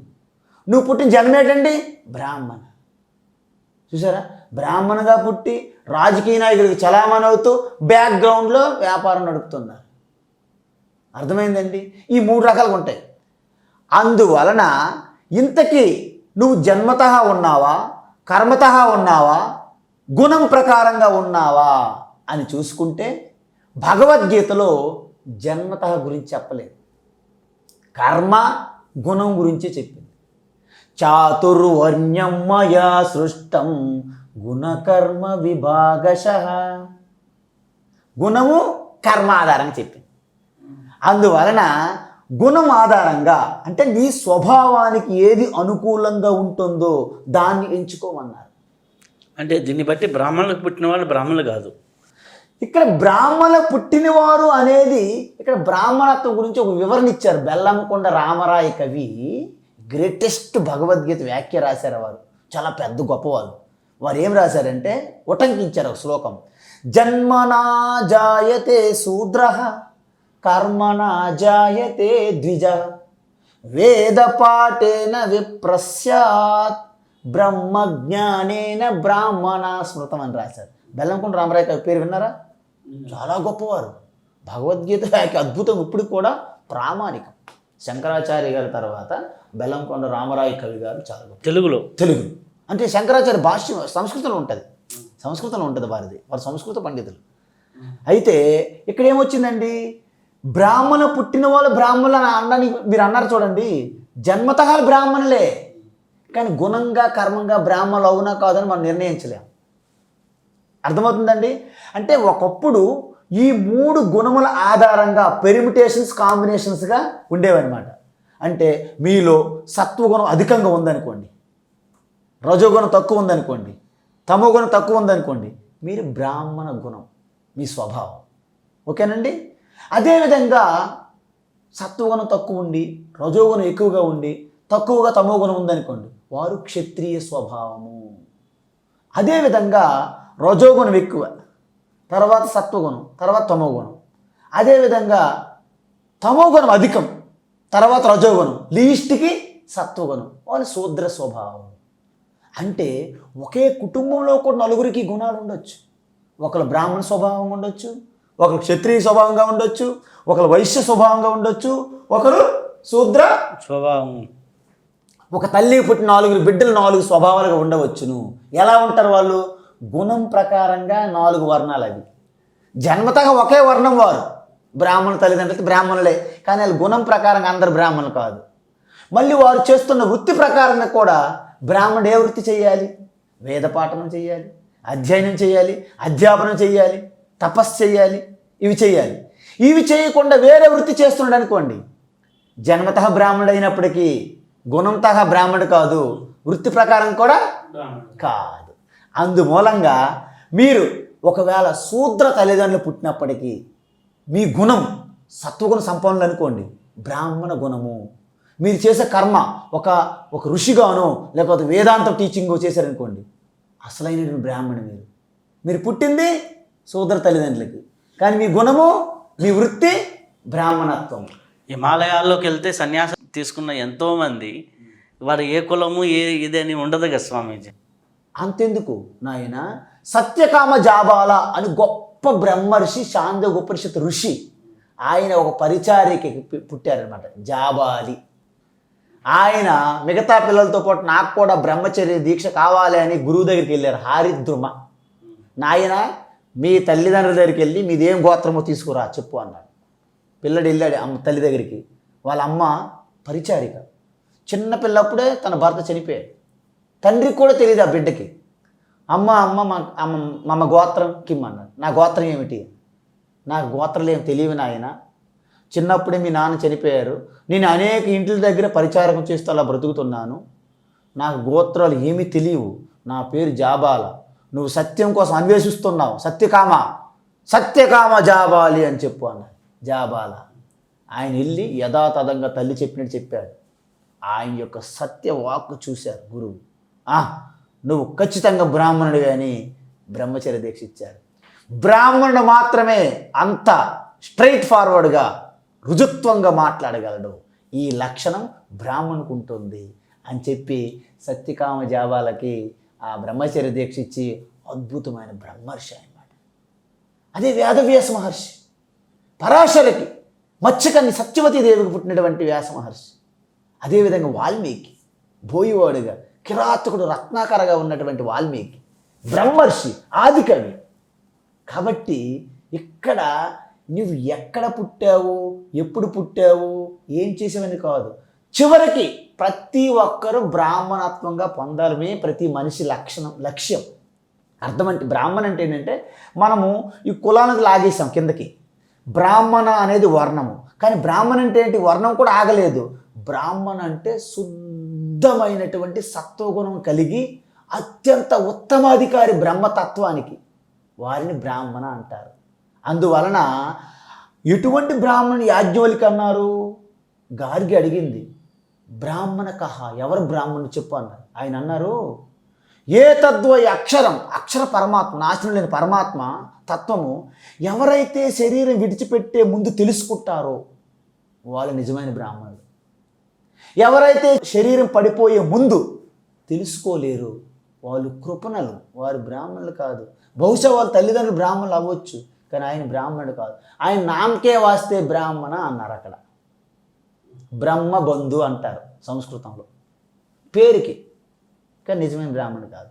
అందువలన ఇప్పుడు నీకు బ్రాహ్మణ అవునా కాదా అనేది ఇక్కడ మనం బోర్డులు పెట్టుకున్నంత మాత్రం కాదు. నేను త్రివేది అంటాను, నాకు గాయత్రి మంత్రం కూడా రాదు, అది ఎట్టా కుదురుతుంది? అందువలన గాయత్రి మంత్రం కూడా మనం చేతకాని వాళ్ళు త్రివేది చతుర్వేది అని పెట్టుకుంటే అయిపోతుందా? కాబట్టి జాతి బ్రాహ్మణ, కర్మ బ్రాహ్మణ, గుణ బ్రాహ్మణ, ఈ మూడింటిలో గుణ బ్రాహ్మణకే గొప్పతనం అన్నారు. అందువలన ప్రతి ఒక్కరూ తమో గుణము నుండి సత్వగుణ సంపన్నులుగా వృద్ధి చెందాలి. ఎలాగా? త్రూ తపస్. ప్రతి ఒక్కరికి హక్కు ఉన్నది, ప్రతి ఒక్కరు కూడా బ్రాహ్మణత్వం పొందాలి. ఎందుకు? ఇక్కడ బ్రాహ్మణ అనేది పుట్టుకతో వచ్చింది, ఒరిజినల్ కాదు. ఎలాగైతే ఐఏఎస్ ఐపీఎస్ ఉంటాయి కదండి, పుట్టినండి ఐఏఎస్ పెడతారా? కృష్ణారావు ఐపీఎస్ అంటావా? మనము సంపాదించుకోవాలి. అందుకే ప్రతి ఒక్కరు కూడా బ్రాహ్మణత్వం పొందాలి. బ్రాహ్మణత్వం అంటే సత్వగుణం, సహనశీలి, దయ, కరుణ, ప్రేమ, శాంతి, శాస్త్ర అధ్యయనం, అధ్యాపనం, దానం, ధర్మం, అభయం, ఇవన్నీ లక్షణాలు బ్రాహ్మణ లక్షణాలు. ప్రతి ఒక్కరు పొందాలి అవి త్రూ తపస్. అందువలన ఈ వృత్తులు ఏవైతే ఉన్నాయో మనము పూర్వకాలంలో ఈ 4 వర్ణాలుగా స్పష్టమైనటువంటి ఒక విభజన ఉండేది. సో వారి వర్ణంలోకి వీరు ప్రవేశించేవారు కాదు, వీరి వర్ణంలోకి వారు ప్రవేశించేవారు కాదు. కాలక్రమేణా ఈ సంక్రమణం ఏర్పడింది. వాళ్ళు వీళ్ళు వాళ్ళు ఎప్పుడైతే మానవ నైజం కదా మారుతున్నట్టు దేశకాల పరిస్థితుల్లో అలా జరగడం వలన ఏమి జరిగిందంటే ఈ బ్రాహ్మణ వర్ణం అనే అగ్రహారం ఉండేవి, మీకు తెలుసు కదా ఇప్పటికీ కూడా. అంటే క్షత్రియులు ఉన్నటువంటి ఒక కాలనీ, బ్రాహ్మణులందరూ ఉండే ఒక కాలనీ, పండితులు అలా ఉండేవి ఒకప్పుడు. ఎప్పుడైతే ఆ క్రాస లక్ష్మణ రేఖలు ఎప్పుడైతే దాటడం మొదలెట్టారో మిక్సింగ్ అయింది, మిశ్రమం. వారి నుండి అలాగ చినుకు పెరిగి తుఫానుగా మారినట్టు కులాలు ఇప్పుడు ఇన్ని వేల కులాలుగా మారాయి. కాబట్టి వాస్తవానికి 4 వర్ణముల నుండే ఇన్ని కులాలు వచ్చాయి. కాబట్టి ఇన్ని కులాలు పట్టుకొని మనం సత్యమని ఎగురుతున్నాం చూడండి, అదంతా మిథ్య, జస్ట్ నాటకం. దాంట్లో మనం పావులు అయిపోయాం ప్రజలందరూ. జగత్తే మాయ అన్నప్పుడు ఇంకేముంటది? జగత్తులో మతం ఏంటి, కులం ఏంటి, కులం ఏంటి? అంతే. అదే జగమే మాయ బ్రతుకే మాయ వేదాలలో, ఇది అసలు ఈ సారము సత్యము ఇదే. ఇక్కడ మాయ అంటే మనం కామెడీగా తీసుకుంటాం. మాయ అంటే మిథ్య అని అర్థం. మిథ్య అంటే ఏంటి? చాలామంది మిథ్య అర్థం కాదు. శంకరాచార్య బ్రహ్మ సత్యం జగన్ మిథ్య అన్నారు అంటారు కదా. మిథ్య అంటే ఏంటంటే ఏం తప్పు కాదండి. మిథ్య అంటే ఏంటంటే తాత్కాలికంగానే ఉంటుంది తప్ప శాశ్వతం కాదు. ఆభరణం ఉంది మీకు, ఆభరణం తాత్కాలికం అది, కానీ బంగారంగా శాశ్వతం. సో బంగారంగా గుర్తిస్తే సత్యం, కేవలం ఆభరణం అనే మనం పోటీ పడితే మిథ్య. స్వామీజీ, నాకు ఒక ధర్మ సందేహం అనుకోండి, ఒకటి ఎప్పుడు తొలుస్తున్నది. భగవంతుడు సర్వవ్యాపి అంటాడు. అయమాత్మ గుడాకేశ, ప్రతి హృదయంలో నేనున్నాను అనేది సర్వభూతాశయ స్థిత. సర్వభూతాశయ అంటే ప్రతి మనిషి యొక్క హృదయంలో నేనున్నాను అని నిద్రిస్తున్నాను అంటాడు. సర్వవ్యాపి అన్నప్పుడు హృదయం కూడా దాంట్లో భాగం ఉంది. లేకపోతే హృదయంలో ఉన్నాను అంటే సర్వం లేనట్లే కదా. రెండు ఆపోజిట్ స్టేట్మెంట్స్ కదా. అసలుకి స్పెషల్గా చెప్పడం కోసం హృదయంలో ఉన్నానని చెప్పాడా, లేకపోతే హృదయంలో భగవంతుడు ఉన్నాడు మిగిలిన ఆర్గాన్లో లేడనే? అంటే ఇది ఒక యూత్గా ఒకరు సంధించినటువంటి ఫన్ క్వశ్చన్ లాగే ఉంటుంది, కానీ దాంట్లో ఆలోచించాల్సింది చాలా ఉంటుంది. అద్భుతమైన ప్రశ్న. సో అంటే భగవంతుడు సర్వవ్యాపి అనేది మనం సర్వం కలిగిదం బ్రహ్మ అని మనం అంటాం. అయమాత్మ గుడాకేశ అని మళ్ళీ అంటాం. ఈ రెండింటి మధ్య వ్యత్యాసం ఏంటి, సారూప్యం ఏంటి, అసలుకి ఏంటి? మనిషి హృదయాల్లో భగవంతుడు, ప్రతి జీవిలో హృదయంలో నేను ఉన్నాను అని భగవంతుడే స్వయంగా భగవద్గీతలో చెప్పినప్పుడు సర్వవ్యాపకత్వం అక్కడెక్కడ వచ్చింది? సర్వవ్యాపకత్వం ఉంటే హృదయమే ఎందుకు ప్రస్ఫుటించారు? ఇప్పుడు మీరు మంచి సందేహం అడిగారు. ఏమిటంటే కరెంటు, సపోజ్ ఉదాహరణకి కరెంటు ఇంటంతా కూడా వైరింగ్ చేసి ఉన్నది, కానీ ఆ మూలకెళ్ళి అక్కడ వైరింగ్ ఉన్నది, అక్కడ కరెంటు ఉందా లేదని మనకు తెలుస్తుందా? తెలియదు. కానీ ఆ గదిలో బల్బు వెలిగితే కరెంటు ఉందా లేదా తెలుస్తుందా లేదా? అంటే బల్బు ద్వారా ప్రకటన అవుతున్నది. అంటే ఇల్లు మొత్తము ఆ వైర్లో అవ్యక్తంగా కరెంటు వ్యాపించి ఉన్నప్పటికీ, సర్వం ఇల్లంతా కరెంటు వ్యాపించి ఉన్నప్పటికీ, ఒక బల్బు ఫ్యాన్ దగ్గర ఎలాగైతే మనం గుర్తిస్తున్నామో, ఆవు తీసుకుందాం. మనం ఎంత గ్రాసం పెడితే అంత సారభూతంగా మనకి పాలు ఇస్తున్నది కదా. సో పాలు ఆవుకి ఎక్కడ ఉంటాయి? మొత్తం ఒక్క దగ్గరే ఉంటాయి. మొత్తం తన యొక్క సారభూతంగా శరీరం అంతా వ్యాపించి ఉంటుందా? పాలు పొదుగుల నుంచి వస్తాయి, అక్కడి నుంచి వస్తాయి. కానీ పాలు మొత్తం యొక్క తన ఆహారం తింటే సారభూతంగా వస్తుంది కదా. అంటే ఒక్క పొదుగు దగ్గర స్టాక్ ఉంటే మొత్తం శరీరం అంతా వ్యాపించి ఉంటుంది పాలు తత్వంగా మొత్తం ఉంటుంది, వ్యాపించి ఉంటుంది. కానీ మరి అలాంటప్పుడు చెవుల దగ్గరికి వెళ్ళి లాగితే పాలు రావు, తోక దగ్గరికి వెళ్ళి పాలు రావు. మరి ఎక్కడికి వెళ్ళాలి? అడ్డర్ అంటే పొదుగు కిందకి వెళ్ళాలి. అదేవిధంగా ఈ ప్రజాస్వామ్యం, డెమోక్రసీ, భారతదేశం అనుకుందాం. భారతదేశం అంటే ఈ యొక్క బౌండరీస్ మొత్తము భారత ప్రభుత్వం కింద వస్తుందా కాదా? మరి ప్రజాస్వామ్యంలో ప్రజలే పాలకులు కదా, అధికారం కదా, ప్రభుత్వం కదా. మరి ఈ కన్యాకుమారి నుండి కాశ్మీర్ వరకు, అస్సాం దిస్పూర్ నుండి గాంధీనగర్ గుజరాత్ వరకు ఈ హద్దులంతా భారత ప్రభుత్వం కాదా? మరి నాకు ఏదైనా ఒక సంతం కావాలంటే మీరు పెడితే అయిపోతుందా? నేను ఎక్కడికి వెళ్ళాలి? సెక్రటేరియట్కో మంత్రికో ఎక్కడికి వెళ్ళాల్సి ఉంటుంది లేదా? అదేవిధంగా సర్వంగా వ్యాపించి ఉన్నటువంటి పరమాత్మ, ఆ పరమాత్మతో మనం అనుసంధానం కావాలి, కాంటాక్ట్. సో దానికి ఒక ప్లేస్ అనేది చేసుకున్నారు. అంటే దాని అర్థం అక్కడే ఉన్నదని కాదు, పరమాత్మ తిరుపతిలో వెంకటేశ్వర స్వామి ఉన్నారు అంటే అర్థం ఏంటంటే తిరుపతిలో మాత్రమే ఉన్నారంటే తప్పు. తిరుపతిలో కూడా ఉన్నారనండి మీరు ఒకసారి. అప్పుడు ఏమైంది? సరిపోయిందా? తిరుపతిలో కూడా, కాశీలో కూడా, కైలాసంలో కూడా, వైకుంఠంలో కూడా, నాలో కూడా. ఆ కూడా అనేది చాలా ఇంపార్టెంట్, మర్చిపోకూడదు మీరు. అందువలన ఈ లోపల హృదయస్థములో ఎందుకు ఉన్నదంటే హృదయం అనేది మొట్టమొదటిసారి ప్రకటమయ్యే స్థానం అన్నమాట. ఇప్పుడు నేను గోడ ముందు నేను నిల్చున్నాను అనుకోండి, నా ప్రతిబింబం నేను కనిపించట్లేదు. అక్కడ అద్దం పెడితే అద్దం ఉన్నప్పుడు లేనప్పుడు నేను సమానమే, కానీ అద్దంకి గోడకి తేడా కొంచెం.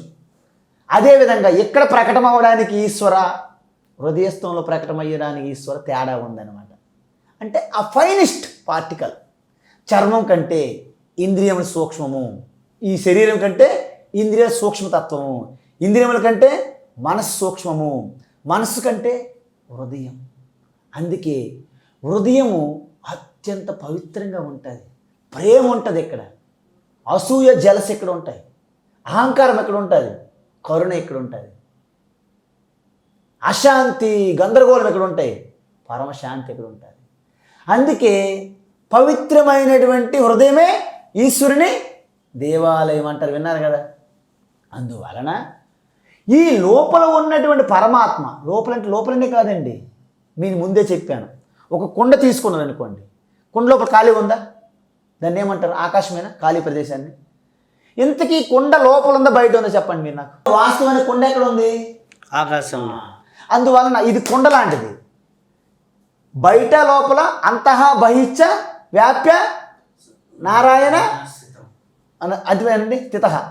అందువలన లోపల బయట నారాయణ ఉండేటప్పుడు ఈ శరీరం ఎక్కడుందండి? ఇంతకీ నారాయణలోనే ఉంది. అర్థమైందండి? ఆ విధంగా ఆత్మ హృదయస్థములో ఉందంటే కేవలం హృదయం లోపల ఉండడం కాదు, ఆకాశం వలె లోపల బయట, లోపల బయట కూడా తప్పు.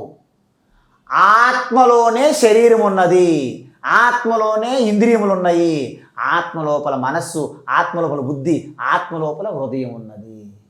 కానీ ఇక్కడ కంటే మీరు హృదయంలో స్పష్టంగా అనుభూతిలో దర్శించగలరు.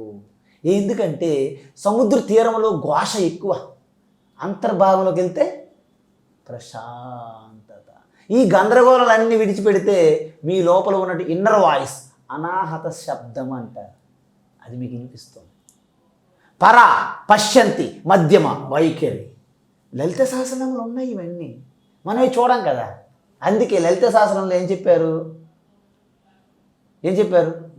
అంతర్ముఖ సమారాధ్య బహిర్ముఖ సుదుర్లభ. చూసారా? 157. అర్థమైంది కదండి.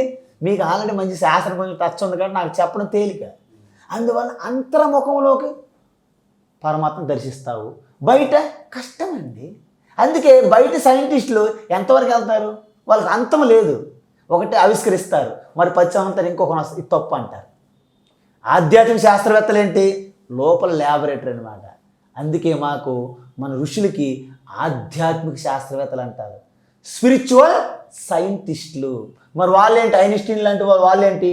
మెటీరియల్ సైంటిస్టులు అంటారు. ఇప్పుడు చెప్పండి, ఒక కొండ ఉన్నది, ఇలాగా బోర్లు పెట్టి చుట్టూ కొన్ని రంధ్రాలు పెట్టామనుకోండి, లోపల ఒక క్యాండిల్ పెడితే ఏమవుతుంది? లోపల నుంచి వెలుగు రంధ్రాల నుండి బయటకు వస్తుంది, రంధ్రాల నుండి బయటకు వస్తుంది, కిరణాలు వస్తాయి కదండి. ఈ లోపల క్యాండిల్ లాగా ఉన్నటువంటి ఆత్మజ్యోతి కన్నులు, చెవులు, ముక్కు, నోరు అన్ని రంధ్రముల నుండి చైతన్యమే ప్రకటన అవుతుంది. దీన్ని బట్టి మీకేమర్థమైంది? ప్రతి అనుభవంలోనూ ఆత్మానుభూతియే, కానీ మనం దర్శించట్లేదు, ఆ దృష్టి లేదు మనకి. మనం బయటికి పరాంచికాని వితరుడు స్వయంభూ పరాన్ పశ్యతి నా అంతరాత్మ అన్నది కఠోపనిషత్తు యమధర్మరాజు.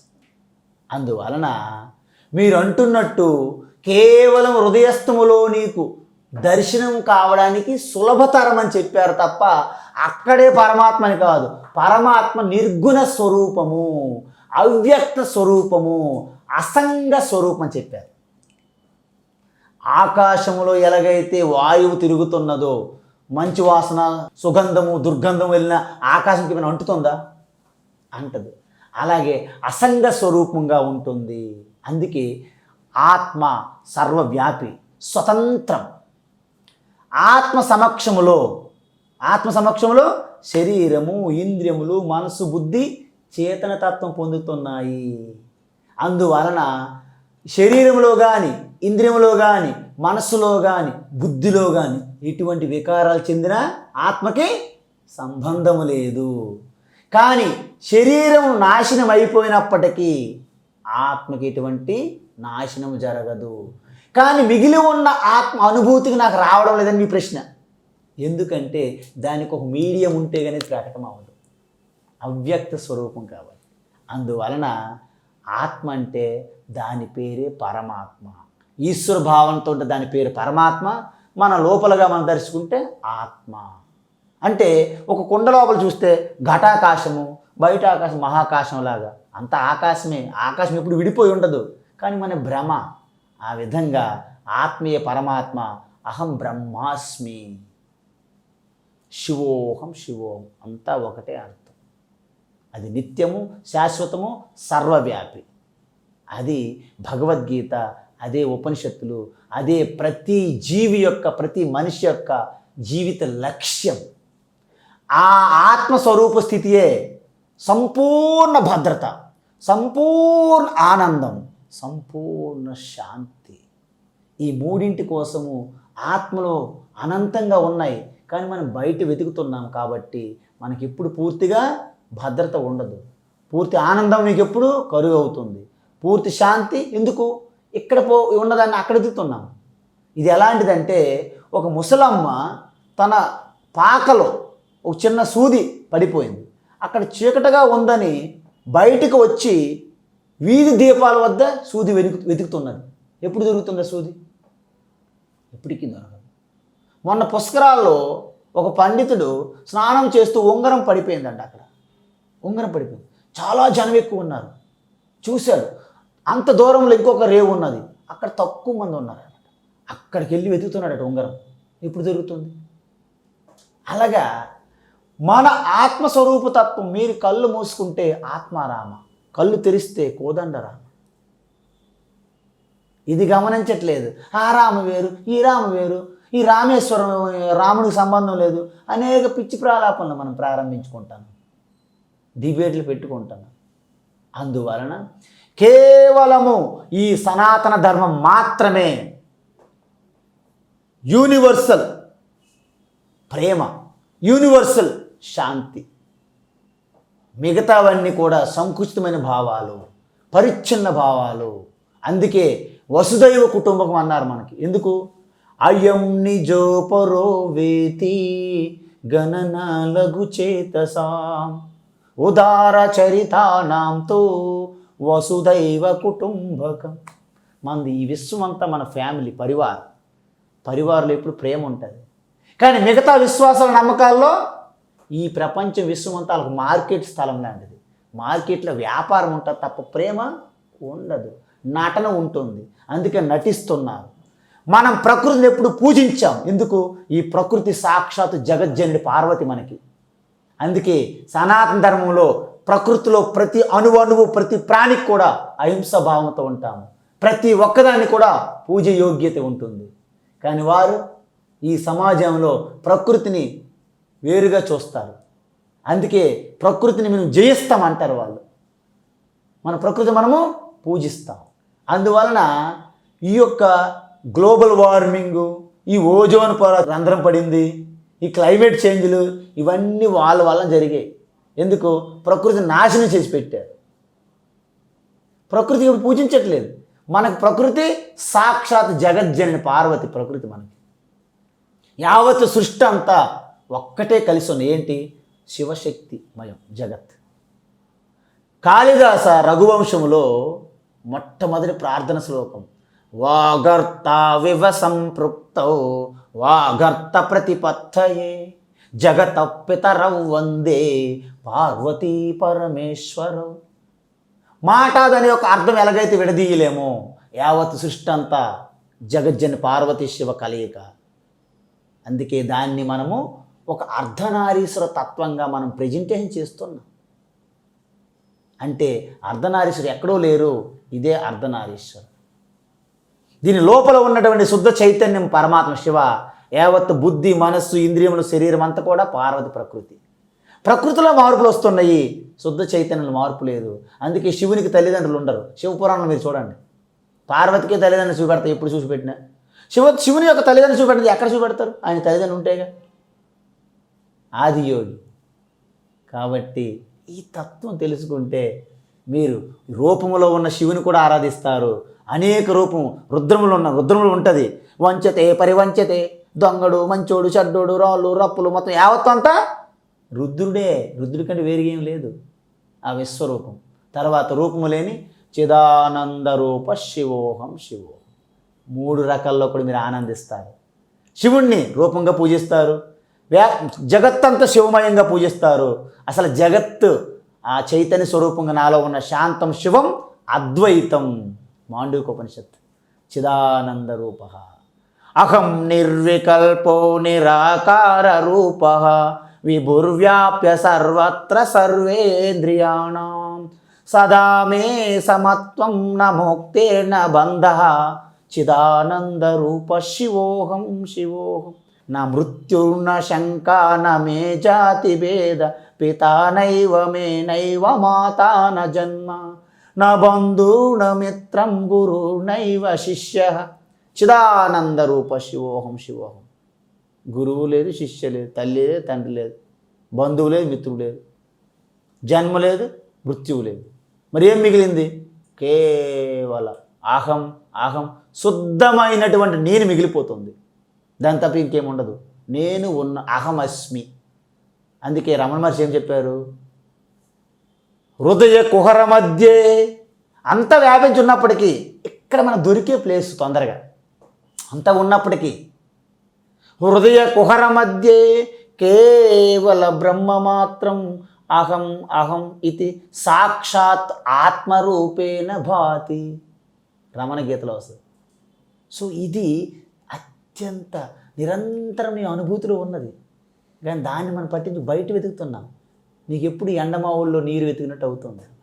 దాన్ని మరుమరీచిక వత్ అంటారు శాస్త్రం. ఇది అసలైనటువంటి సత్యం. సత్యం పునఃసత్యం. మీకు చిన్న విన్నపం, దీన్ని కూడా మీరు మన ప్రేక్షకులకు తెలియజేయాలి.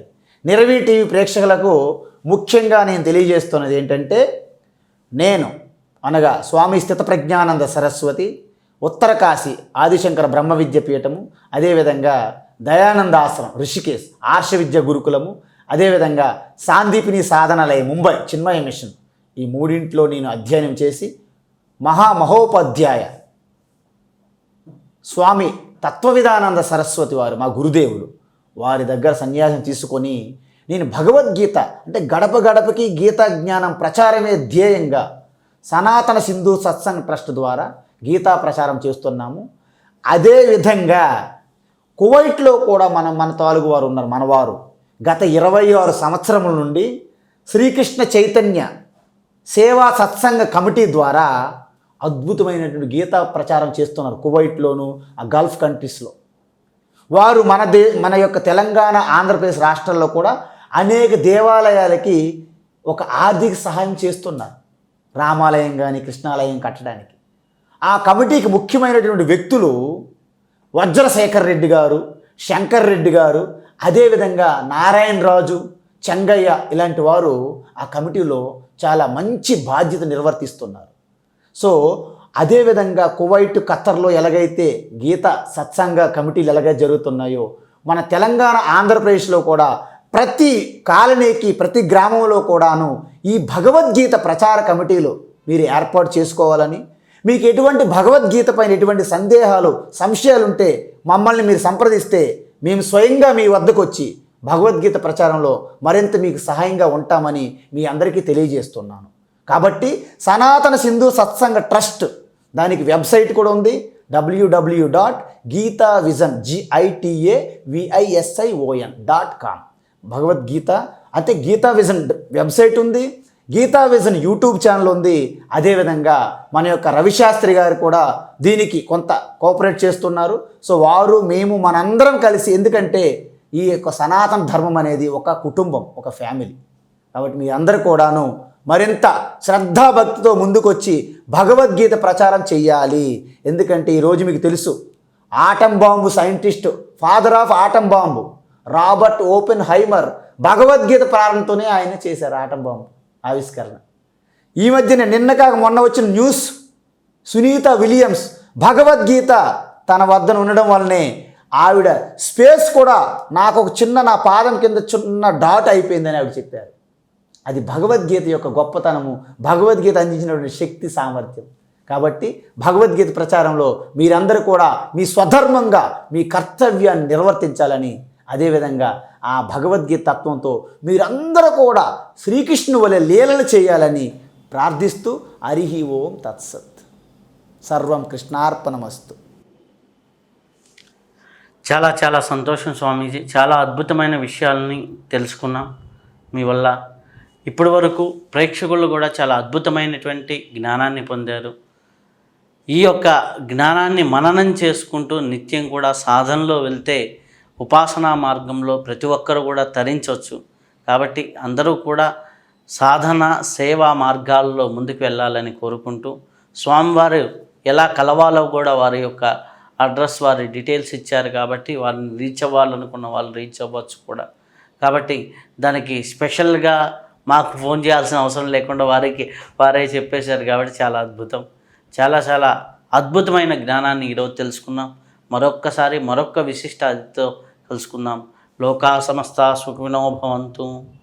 శుభం భూయాత్, శుభం భూయాత్, శుభం భూయాత్.